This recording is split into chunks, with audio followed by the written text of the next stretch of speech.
Krishna Karuna Sindho Dinabandho Jagatpate Gopesha Gopika Kanta Radha Kanta Namostute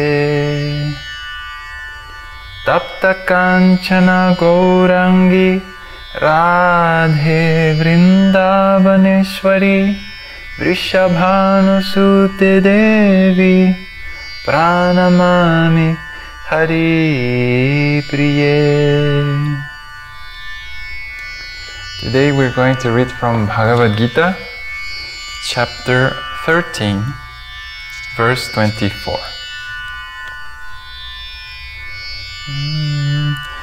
Ya evam veti purusham prakritim cha gunaisa sarvata varmanopi nasa bhuyo bhijayate.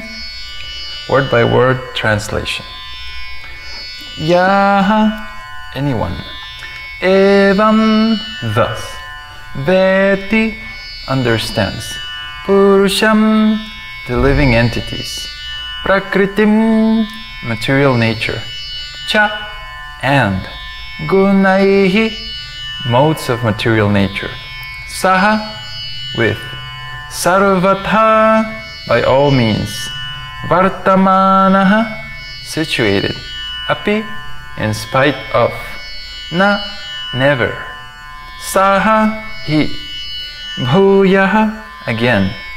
Abhijayate, takes his birth. Translation. One who understands this philosophy concerning material nature, the living entity, and the interactions of the modes of nature is sure to attain liberation. He will not take birth here again, regardless of his present position. So in this verse, Krishna is giving a very nice promise that if you know these things, then you can achieve liberation. Liberation is considered a very important goal for the majority of persons practicing spiritual life. Although for a devotee, even liberation is disregarded. But Krishna, he's very kind, so he gives information for anyone and for all at different stages. So I hear many devotees when they start this path, deciding that, oh, I want to get out of this world, this is my goal, and this is my last life here, and I never want to come back again. And all these phrases are very, very common. So Krishna is very merciful. God himself is giving the method to achieve this liberation. So let's see. One who understands this philosophy concerning material nature. So material nature refers to the material world and the difference between the material world and the spiritual world. Then he says, the living entity, or who we are, and what are we supposed to do, the interactions of the modes of nature, and the interactions of the modes of nature is sure to attain liberation.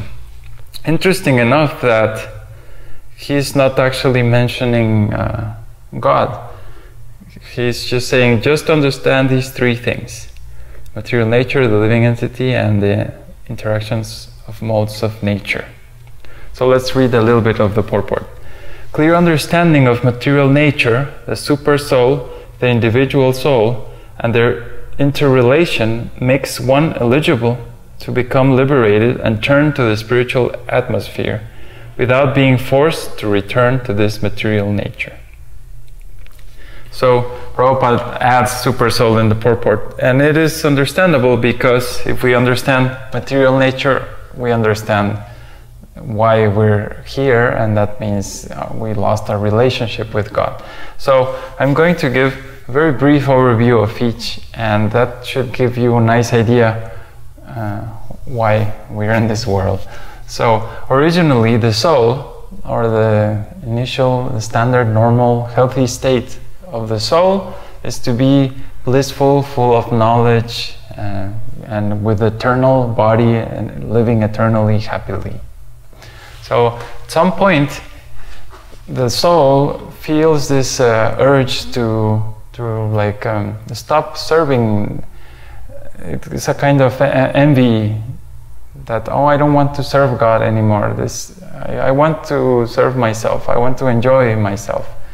Not that someone else is the enjoyer. I want to be the enjoyer. So as soon as this mood hits the heart of the soul, then that soul is no longer qualified to live in this eternal place. It's similar to when a child is misbehaving, and then there's the parent, and the parent is saying, no, don't do that, but the child is just continuously doing some nonsense. So the father will take the child and he will put the child in a room with toys or some plastic thing that he can destroy and make all the noise that he wants. Like it's very common in restaurants where the children are always giving a lot of trouble, that they will have a room for children and they have some plastic balls and the children can jump and throw themselves upside down or whatever. They won't get hurt. It's just like just to make them spend their time and let the adults eat nicely. So the child feels very happy and he enjoys for a while. So it's a similar thing is what happens with the soul when the soul feels that, oh, I want to be the enjoyer. I don't want to serve God or anyone. I want people to serve me. So then God says, okay, well, you're in this consciousness that's a little sick, so I'm going to send you to this place called Maya, the material world, or the material nature, Prakriti also. And in this place, you can do whatever you want. If you want to feel God, you want to, whatever you want to do, you can do it. With a price, of course. You have to pay. Whatever you do, you'll get in return. It's called karma. If you kill, you're gonna get killed. If you steal, someone's gonna steal from you. So, you want that? Okay, so good luck.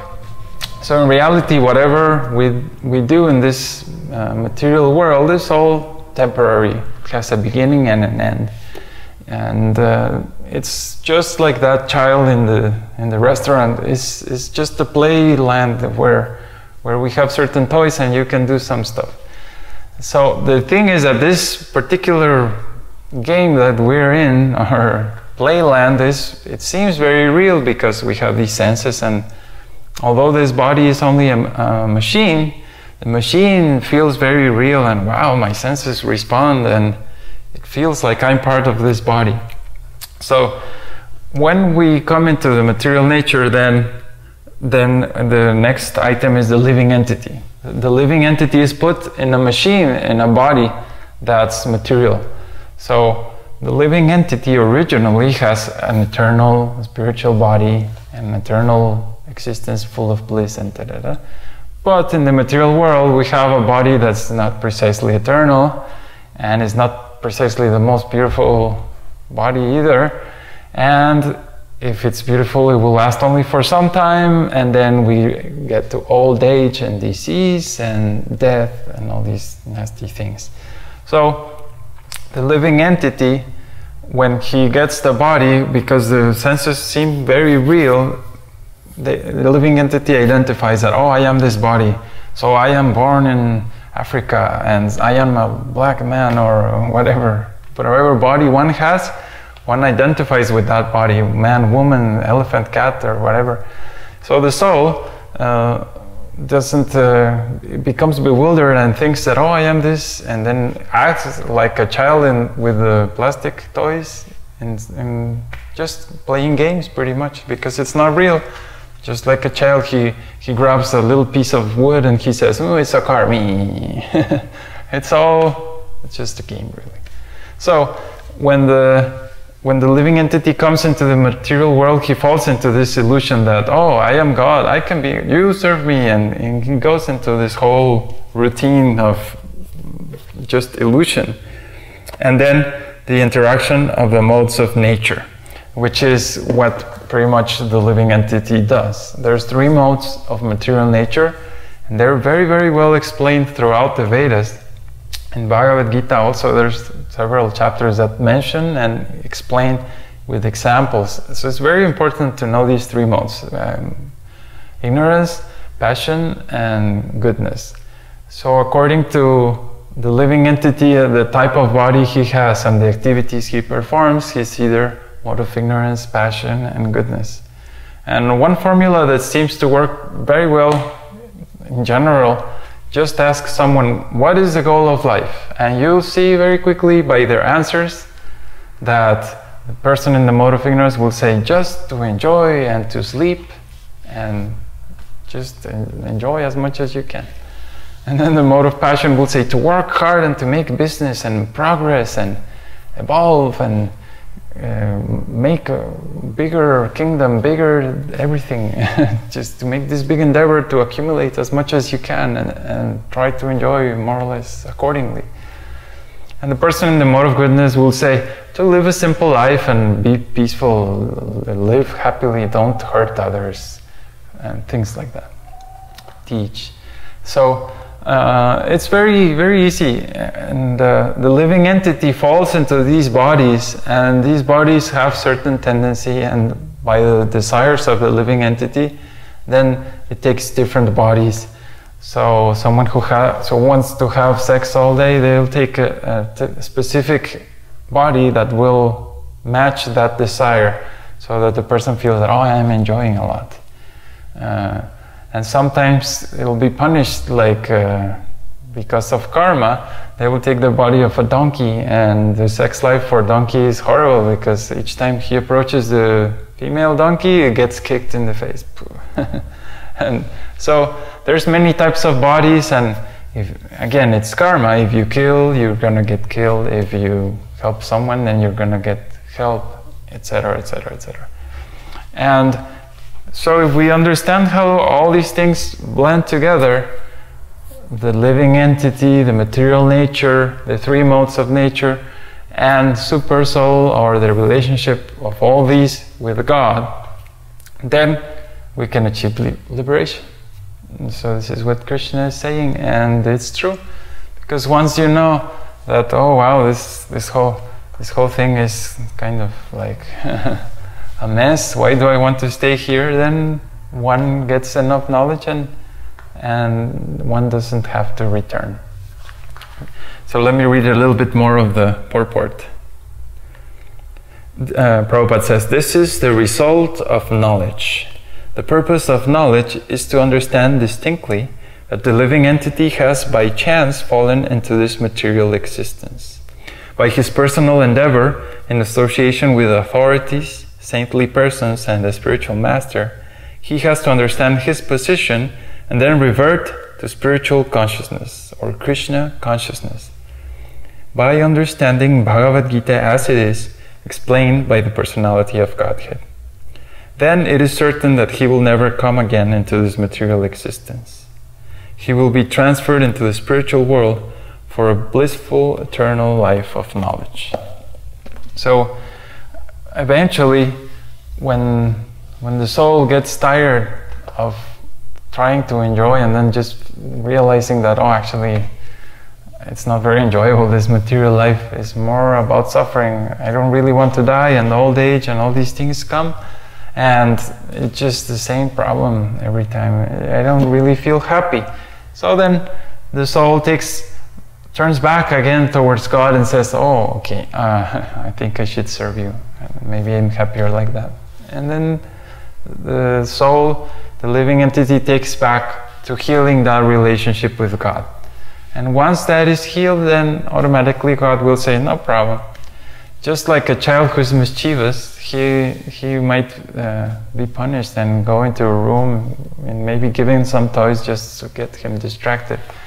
But after some time, the child realizes that, oh, okay, I need my father, you know? And he starts crying, where's my father? Where's my father? And eventually the father will come and take him out of that and go back to his family. So in the same way, the spiritual process in which we revive our love for God and our natural mood of service is by calling God's names. So we call God by his names, Hare Krishna, Krishna Krishna, Hare Hare, Hare Rama, Rama Rama, Hare Hare. And we sing this mantra, and it's like a calling out to the Lord, please engage me in your service. I want to return to my original healthy position. I don't have to die and suffer, and I'm totally happy by doing this. So this eternal relationship is reestablished, and one doesn't have to return to this world. It is in fact quite simple. And Krishna is making it even easier because he's giving the cause, the result, how, everything in this single book, Bhagavad Gita. Very, very amazing. This is total mercy of God, because once you have this knowledge and you apply the principles and you see that they work, and then you compare yourself to other people living in this world and how much they're suffering, it is really the only way to achieve this knowledge is by mercy, because by some prowess of the mind or something like that is very, very difficult. There's many people who try to understand God by speculation, and it's just, you're never gonna guess. But when God reveals these things, it's like clear as water, because, well, He designed the whole system to begin with. If you have any questions or comments, please visit our website, thevedicway.org. Thank you. Hare Krishna.